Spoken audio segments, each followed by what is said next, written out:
बदलते भारत की शान।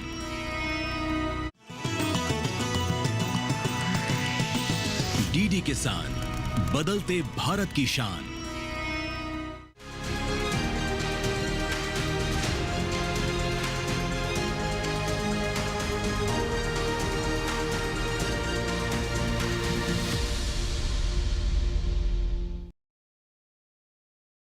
नमस्कार, आप देख रहे हैं दूरदर्शन किसान चैनल। कृषि दर्शन कार्यक्रम में मैं अदिति शर्मा आप सभी का स्वागत करती हूं।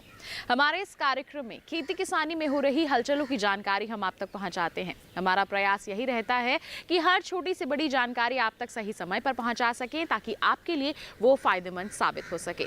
हमेशा की तरह आज भी हम आपके लिए हमारे तीनों सेगमेंट्स विज्ञान और किसान, कृषि स्टार्टअप और फार्मिंग इंडिया लेकर आए हैं। तो फिर आइए आज के अंक की शुरुआत करते हैं। आइए किसान भाइयों बहनों, सबसे पहले नजर डालते हैं क्या है कुछ खास, सीधा मंत्रालय से। कृषि भवन स्थित डीडी किसान स्टूडियो से हम आपके लिए अहम जानकारियां लेकर आते हैं जो कि संबंधित होती हैं खेती किसानी से, पशुपालन से। तो क्या कुछ खास आज हम आपको बताने वाले हैं सीधा मंत्रालय से, आइए उस पर नजर डालते हैं। आज हम सहकारी कृषि के बारे में कुछ चर्चा करेंगे। जैसा कि आप लोग जानते हैं कि जोतों का आकार छोटा होता जा रहा है, जिससे कि किसान भाइयों को काफ़ी कठिनाई का सामना करना पड़ता है। इसमें क्या होता है सहकारी कृषि में कि ज़मीन का स्वामित्व तो किसान के पास ही रहता है, बाकी इकट्ठे होकर कुछ लोग कोऑपरेटिव फार्मिंग या इकट्ठे होकर कृषि करते हैं, जिससे क्या होता है कि उनका एरिया बढ़ जाता है और लाभ हानि भी उसी हिसाब से उसमें डिवाइड हो जाता है। उनकी बार्गेनिंग पावर बढ़ जाता है और वो इकट्ठा बीज खरीद सकते हैं, इकट्ठा खाद खरीद सकते हैं, इकट्ठा पेस्टिसाइड खरीद सकते हैं, जो कि सस्ते दामों पर उन्हें मिल जाता है और एक साथ स्प्रेइंग करने में भी ज़्यादा खर्चा नहीं आता है, वो होता है उसको। तो इसी तरह से किसान भाई सहकारी कृषि में कोई सोशल एंटरप्रेन्योर का साथ ले सकते हैं, जो कि उनको ट्रेनिंग वगैरह उपलब्ध करा दे या मार्केट उपलब्ध करा दे, या इकट्ठा कैसे क्या कोई इम्पोर्टेंट काम है तो वो भी उसको मदद करते हैं उसमें। और इसमें अगर नेचुरल फार्मिंग करना चाहें तो वह भी संभव होती है, लार्ज स्केल पर किया जा सकता है। उसकी ट्रेनिंग वगैरह देना है तो वह भी सोशल एंटरप्रेन्योर के थ्रू हो जाती है, वह ट्रेनिंग भी दे सकते हैं और वो काम भी कर सकते हैं। रेवेन्यू जनरेशन भी किसान भाइयों को जो मजदूरी वाला काम है वो तो तुरंत के तुरंत ही डेली के डेली मिलता जाता है, और उसके बाद जो उनका फसल का हिस्सा होता है उनकी ज़मीन के हिसाब से उतना उनको मिल जाता है आखिरी में। जैसा कि आपने देखा होगा किसान भाइयों की डेयरी में जो डॉक्टर वर्गीस कुरियन द्वारा कोऑपरेटिव पैटर्न अपनाया गया है, वही हम खेती में भी क्या अपना सकते हैं, इस बारे में हमें विचार करना चाहिए। और उसमें भी यही होता था कि एक डॉक्टर होता है, वो सभी जगहों को देख लेता है या वो पूरी मदद करते हैं, स्टोरेज के लिए करते हैं। इसी तरह से हम इंफ्रास्ट्रक्चर भी बना सकते हैं कोऑपरेटिव गवर्नमेंट की स्कीम्स का फ़ायदा लेते हुए, इंफ्रास्ट्रक्चर फंड वगैरह या जो इस तरह के फंड्स हैं उसका फ़ायदा लेते हुए, तो उसमें इकट्ठा वो मिल जाता है, इकट्ठा कर लेते हैं। तो किसान भाइयों, मुझे उम्मीद है आपसे कि आप सहकारी कृषि की ओर विचार करेंगे और अपना लाभ बढ़ाने में मदद करेंगे। आइए किसान भाइयों बहनों, अब आपको दिखाते हैं क्या है कुछ खास सम्मेलन से प्रगति की ओर में। दिल्ली को भारत में हल्दी के वैश्विक केंद्र के रूप में स्थापित करने के लिए एक खास कार्यक्रम का आयोजन किया गया। क्या कुछ खास रहा इस कार्यक्रम के दौरान, आइए उसकी एक झलक आपको दिखाते हैं। हल्दी अदरक की प्रजाति का एक 5-6 फुट तक बढ़ने वाला पौधा है, जिसमें जड़ की गांठों में हल्दी मिलती है। हल्दी को आयुर्वेद में प्राचीन काल से ही एक चमत्कारिक द्रव्य के रूप में मान्यता प्राप्त है। औषधि ग्रंथों में हल्दी को काफी महत्व दिया गया है। आयुर्वेद में हल्दी को एक महत्वपूर्ण औषधि कहा गया है। अगर इसे व्यापार के दृष्टिकोण से देखें तो किसानों को क्या लाभ मिलेगा, इसी को लेकर एक कार्यक्रम का आयोजन किया गया। यह कार्यक्रम भारतीय अंतर्राष्ट्रीय आर्थिक संबंध अनुसंधान परिषद द्वारा आयोजित किया गया। इस कार्यक्रम में नीति आयोग के सदस्य प्रोफेसर रमेश चंद्र, ICRIER की प्रोफेसर अर्पिता मुखर्जी एवं विभिन्न विश्वविद्यालय के प्रोफेसर मौजूद थे। केंद्र सरकार ने देश में हल्दी और हल्दी उत्पादों को बढ़ावा देने के लिए राष्ट्रीय हल्दी बोर्ड का गठन किया है। बोर्ड ने अगले 5 साल में हल्दी निर्यात को $1 अरब तक पहुंचाने का लक्ष्य रखा है। भारत का वर्तमान हल्दी की खेती का रकबा 2,97,000 हेक्टेयर है।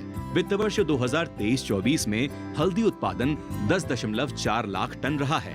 भारत वैश्विक बाजार में उच्च गुणवत्ता वाली हल्दी के एक विश्वसनीय और पसंदीदा आपूर्तिकर्ता के रूप में अपनी स्थिति मजबूत कर सकता है।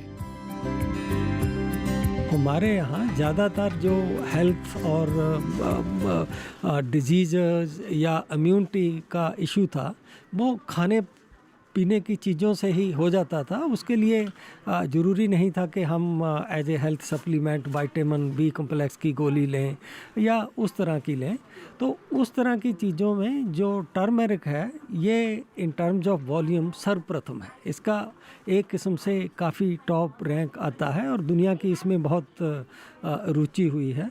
उसी को देखकर जो बोर्ड की भी घोषणा हुई है कि नेशनल टर्मरिक बोर्ड बनाया जाएगा, ताकि जो दुनिया में रुचि बढ़ रही है टर्मरिक के प्रति, टर्मरिक से रिलेटेड प्रोडक्ट्स हैं जो उनके प्रति, टर्मरिक को फूड में खाना, टर्मरिक को मेडिसिन में खाना, टर्मरिक को दूध में जाकर जो हीलिंग उसकी प्रॉपर्टीज़ हैं उनको एड्रेस करना, वो इसीलिए ये अनाउंस हुआ है कि इससे एक तो इंडिया की छवि बाहर जो है बहुत इम्प्रूव होती है कि इंडिया के पास इतना पहले से ही इन सब चीज़ों का प्राचीन ज्ञान था, और दूसरा इकॉनमी के लिए भी, हमारे किसानों के लिए भी, उन सब के लिए भी एक ये विन विन सिचुएशन है।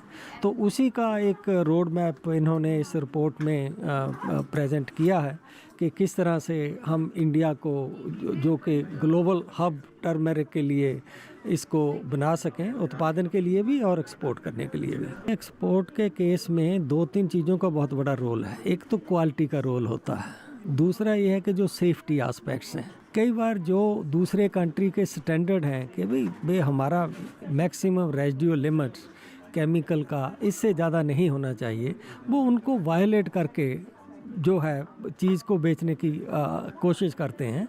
तो उस तरह की चीज़ों पे हमें चेक लगाना है। उसे चेक लगाने के लिए हमें अपनी अच्छी लैब बनानी पड़ेगी, सर्टिफिकेशन की फैसिलिटी एक्सपेंड करनी पड़ेगी, किसान को उन चीज़ों का ज्ञान देना पड़ेगा कि आपके जो बेस्ट प्रैक्टिसेस हैं बेस्ट मार्केट के लिए वो किस तरह की होनी चाहिए। तो इसमें गवर्नमेंट का एक अपना रोल है, जैसे एपीडा सर्टिफाई करता है कि ये प्रोडक्ट्स जो है ये ऑर्गेनिक है, इसी तरह से बाकी चीज़ों में भी हम जिस रूप में उसको बेचना चाहें, कोई सर्टिफिकेशन यदि हो जाता है स्टैंडर्ड की जो लैब है, तो फिर दुनिया का कॉन्फिडेंस उसमें इंक्रीज़ हो जाता है। इसी टर्मरिक बोर्ड के लिए हमने ये रिपोर्ट बनाया है, मेकिंग इंडिया और ग्लोबल टर्मरिक हब। और देशों ने स्पाइसेस पे काफ़ी अपना विजन और रोड मैप बनाया है, मगर भारत में ये पहला वो काम हुआ नहीं है। इसीलिए हमने एक स्पाइस लेके ट्राई किया है कि अगर ये रिपोर्ट देखे कि कैसे हमारे फार्मर्स को ज़्यादा इनकम मिले इस सेक्टर से, कैसे देश में ज़्यादा वैल्यू एडेड प्रोडक्ट्स हो। ये जो टर्मरिक और हल्दी है, हल्दी से कई सारे चीज़ें बन सकती है। हमारे देश कैसे इस प्रोडक्ट को बनाए, कैसे ब्रांडिंग करे, कैसे हम इसको विश्व में बेचें। तो इसमें क्या होगा कि हमारे देश के जो लघु उद्योग है, जो कृषि सेक्टर है, इनको बहुत फ़ायदा होगा।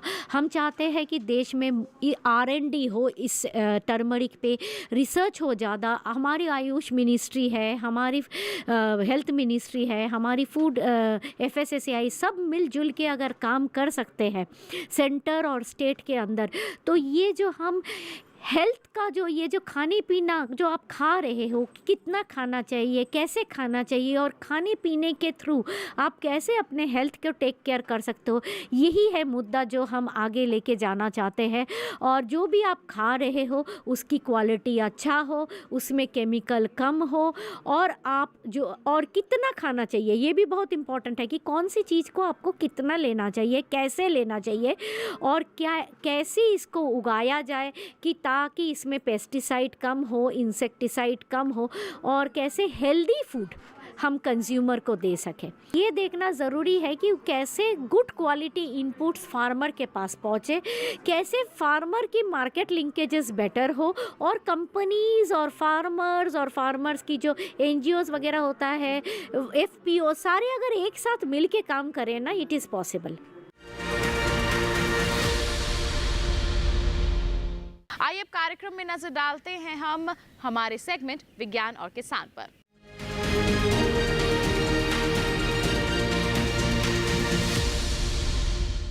मछली पालन एक बहुत ही बेहतरीन व्यवसाय है, या फिर हम कह सकते हैं कि मुनाफेदार व्यवसाय है, बशर्ते इसमें कुछ सावधानियां बरती जाएं और इसकी शुरुआत करने से पहले इसके लिए पूर्ण प्रशिक्षण हासिल कर लिया जाए। तो मछली पालन अगर आप कर रहे हैं तो कैसे इसे और फायदेमंद बना सकते हैं, और अगर शुरुआत करना चाहते हैं तो पहला कदम क्या होना चाहिए, आइए बताते हैं सेगमेंट विज्ञान और किसान के माध्यम से।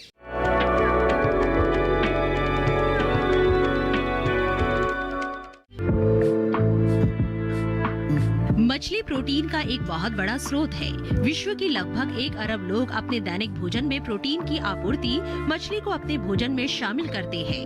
प्राकृतिक जल स्रोतों जैसे नदियां, समुद्र से मिलने वाली मछलियों की संख्या इसकी मांग के अनुसार बहुत कम है। इस समस्या को दूर करने का उत्तम पर्याय मछली पालन है, जो बहुत से देशों में बहुत बड़े स्तर पर किया जा रहा है। संभावनाओं को देखते हुए मछली पालन की तरफ कृषकों का रुझान बढ़ने लगा है। आज हमारे देश में मछली पालन करके किसान काफी हद तक लाभान्वित हो रहे हैं। मछली पालन में लागत कम और मुनाफा अधिक है। किसान मछली पालन की शुरुआत आसानी से कर सकते हैं। मछली पालन उद्योग के लिए सबसे महत्वपूर्ण है तालाब। अगर मछली पालक के पास तालाब नहीं है तो वे सरकारी तालाब पट्टे पर लेकर मछली पालन का काम शुरू कर सकते हैं।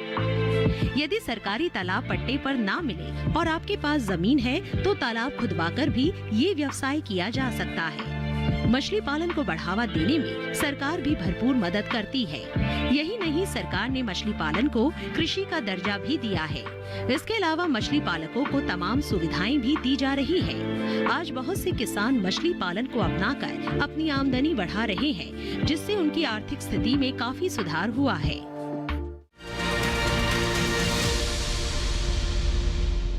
तो ये था सेगमेंट विज्ञान और किसान। इसी के साथ कार्यक्रम में वक्त एक छोटे से ब्रेक का। आप कहीं मत जाइए, देखते रहिए कार्यक्रम कृषि दर्शन और बने रहिए दूरदर्शन किसान पर।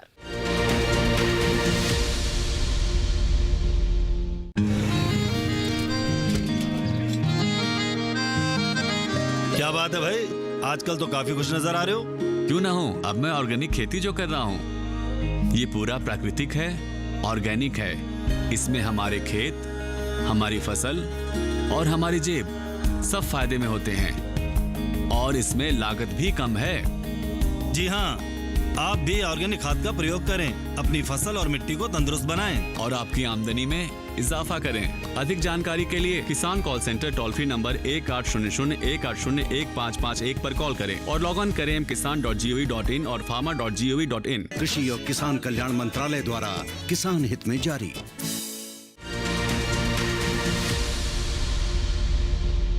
नमस्कार किसान मित्रों, मैं हूं आपकी एआई एंकर भूमि। हिमाचल प्रदेश सरकार ने कृषि क्षेत्र में एक महत्वपूर्ण पहल की है। मुख्यमंत्री सुखविंदर सिंह सुक्खू ने घोषणा की है कि अगले वर्ष तक कृषि विभाग के अधीन सभी सरकारी फार्मों में प्राकृतिक खेती को पूर्ण रूप से अपनाया जाएगा, जिससे केवल प्राकृतिक खेती के लिए बीजों का उत्पादन किया जा सके। इस पहल के तहत सरकार का लक्ष्य है कि अगले वर्ष में 1 लाख परिवारों को प्राकृतिक खेती से जोड़ा जाए। इसके लिए राज्य भर में गेहूं और मक्का की प्राकृतिक खेती करने वाले किसानों का मानचित्रण किया जाएगा और प्राकृतिक खेती से उत्पन्न अनाजों के लिए उच्च तकनीकी भंडारण केंद्र स्थापित किए जाएंगे। सरकार प्राकृतिक खेती उत्पादों के बेहतर विपणन के लिए ई-कॉमर्स प्लेटफॉर्म के साथ समन्वय कर रही है, जिससे किसानों को उनके उत्पादों का उचित मूल्य मिल सके। इसके अतिरिक्त हल्दी और अदरक के प्रसंस्करण के लिए संयंत्र खोलने की योजना भी बनाई जा रही है, जिससे ग्रामीण अर्थव्यवस्था को सशक्त किया जा सके। किसान भाइयों, प्राकृतिक खेती को अपनाकर आप न केवल अपनी आय में वृद्धि कर सकते हैं, बल्कि पर्यावरण संरक्षण में भी योगदान दे सकते हैं।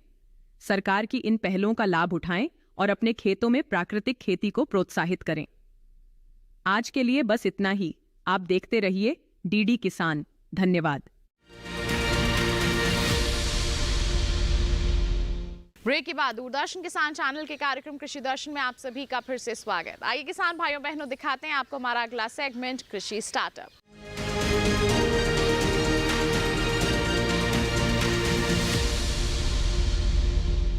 हमारे सेगमेंट में ऐसे किसानों से हम आपकी मुलाकात करवाते हैं जो अपनी कड़ी मेहनत, अपनी लगन के चलते सफलता की ऊंचाइयों को छू रहे हैं। तो कौन है आज के हमारे सफल किसान, जानने के लिए आइए नजर डालें सेगमेंट कृषि स्टार्टअप पर।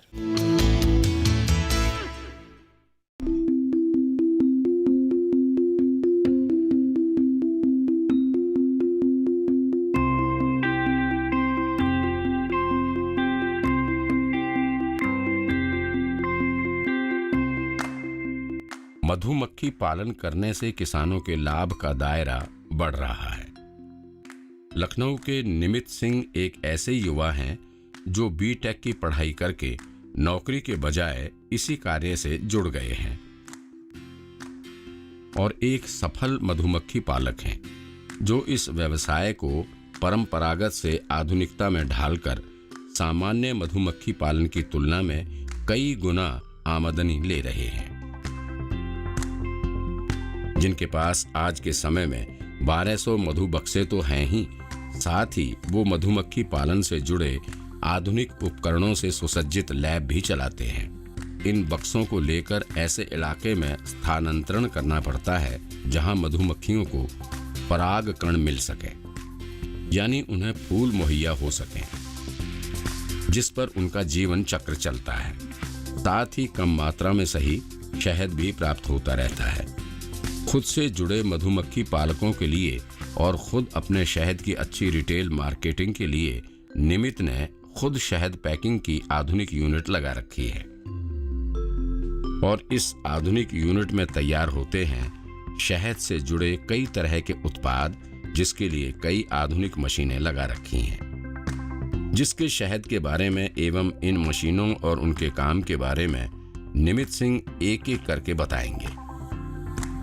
दरअसल बड़े पैमाने पर शहद निकालने के बाद निमित को थोक में उतनी अच्छी प्राइस नहीं मिल पाती, इसलिए वो खुद के लैब में शहद की गुणवत्ता और इसमें मौजूद तत्वों की मात्रा वगैरह की जांच करते हैं। इसमें वैल्यू एडिशन कर 16 तरह के उत्पाद बनाते हैं और इसकी पैकिंग कर खुदरा बाजार में बेचते हैं।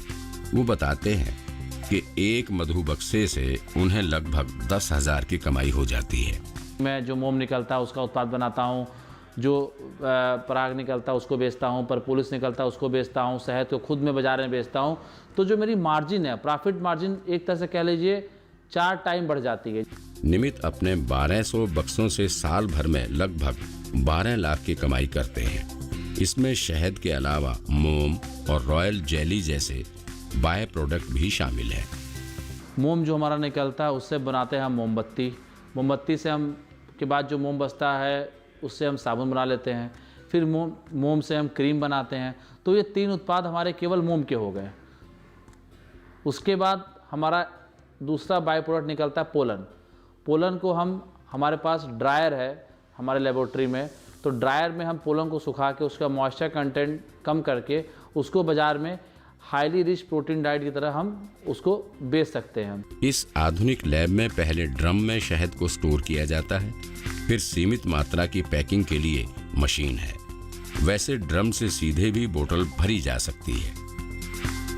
फिर डब्बों की कैंपिंग के लिए स्क्रू पंच मशीन की मदद लेते हैं। इससे पहले फील्ड से आए शहद में मौजूद तत्वों की मात्रा स्पेक्ट्रोफोटोमीटर से पता कर सैंपलिंग करते हैं।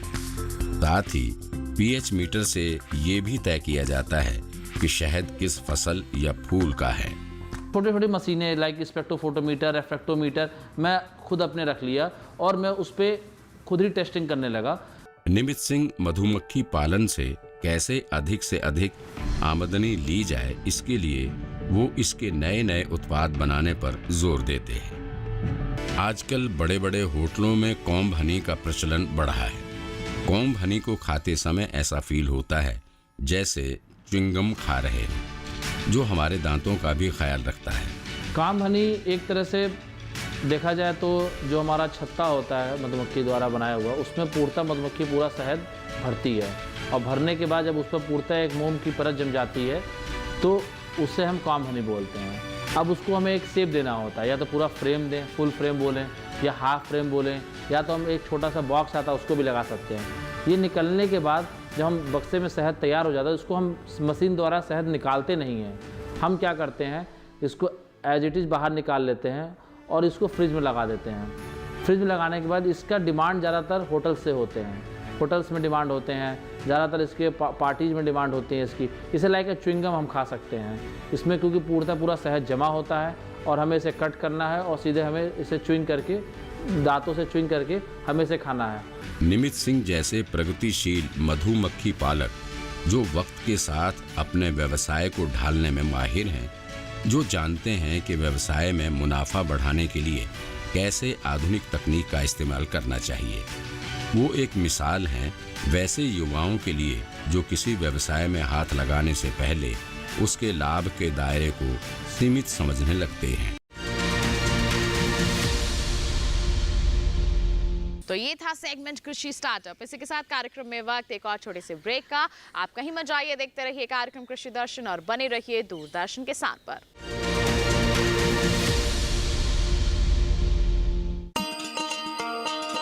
किसान भाइयों गांठ बांध लो, गांठ बांध लो, बात बहुत है काम की, समृद्धि के पैगाम की। मिट्टी के मिजाज को समझो, मिट्टी के हर राज को समझो, मिट्टी की तुम जांच कराओ, मुफ्त सॉइल हेल्थ कार्ड ले जाओ। कभी मुनासिब बीज लगाओ, सही किस्म की खाद ले आओ, जितनी जरूरी उतनी डालो, सही मात्रा खुद पहचानो, इसको अपना मंत्र बना लो, मिट्टी की सेहत तो जानो। बात बहुत है काम की, कम लागत अधिक वरदान की, किसान भाइयों गांठ बांध लो। आज ही मिट्टी की जांच कराएं, राज्य सरकार के कृषि अधिकारी से संपर्क करें और मुफ्त में सॉइल हेल्थ कार्ड पाएं। कृषि और किसान कल्याण मंत्रालय द्वारा किसान हित में जारी। ब्रेक के बाद दूरदर्शन किसान चैनल के कार्यक्रम कृषि दर्शन में आप सभी का फिर से स्वागत। आइए किसान भाइयों बहनों, नजर डालते हैं सेगमेंट फार्मिंग इंडिया पर।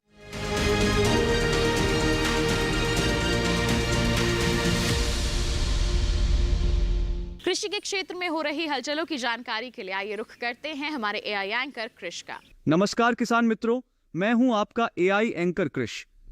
किसानों के लिए एक नई सुविधा लाई जा रही है जिससे सरकारी योजनाओं का लाभ उठाना और भी आसान होगा। प्रधानमंत्री किसान सम्मान निधि पीएम किसान योजना के तहत अब नए आवेदकों के लिए किसान रजिस्ट्रेशन और किसान पहचान पत्र यूनिक आईडी बनवाना अनिवार्य कर दिया गया है। यह नियम 1 जनवरी 2025 से लागू हो चुका है। यूनिक आईडी के जरिए किसान एक बार रजिस्ट्रेशन करवाकर सभी सरकारी योजनाओं का लाभ उठा सकेंगे। यह पहचान पत्र भू अभिलेखों यानी भूमि रिकॉर्ड से जुड़ा होगा, जिससे यह सुनिश्चित किया जा सके कि लाभ सही किसान को मिले। अब तक कुछ किसानों को योजनाओं का लाभ नहीं मिल पाता था क्योंकि उनके दस्तावेज सही नहीं थे, लेकिन इस नई व्यवस्था से पारदर्शिता और सुगमता दोनों बढ़ेंगी। अगर आप पीएम किसान योजना या किसी अन्य कृषि योजना का लाभ लेना चाहते हैं तो जल्द से जल्द अपनी जमीन के रिकॉर्ड को अपडेट करवाएं और किसान रजिस्ट्रेशन पूरा करें। यह प्रक्रिया न केवल योजनाओं तक आपकी पहुंच सुनिश्चित करेगी बल्कि धोखाधड़ी की संभावना को भी खत्म करेगी।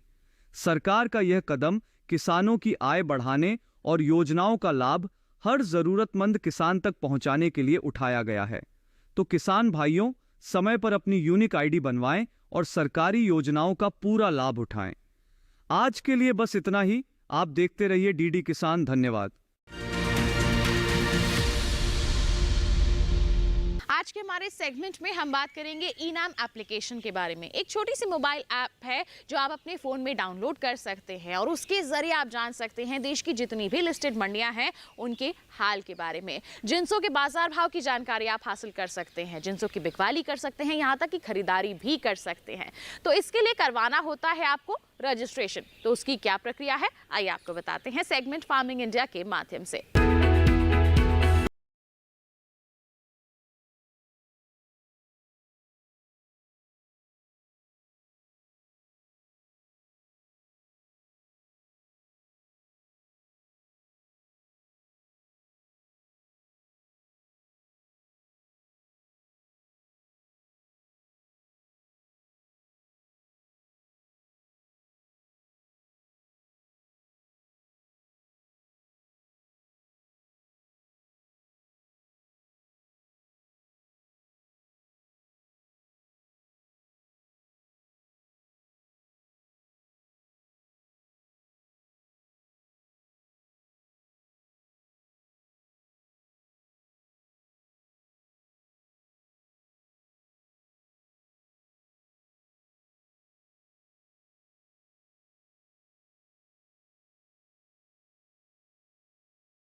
पैसा सीधे किसान के खाते में जाता है।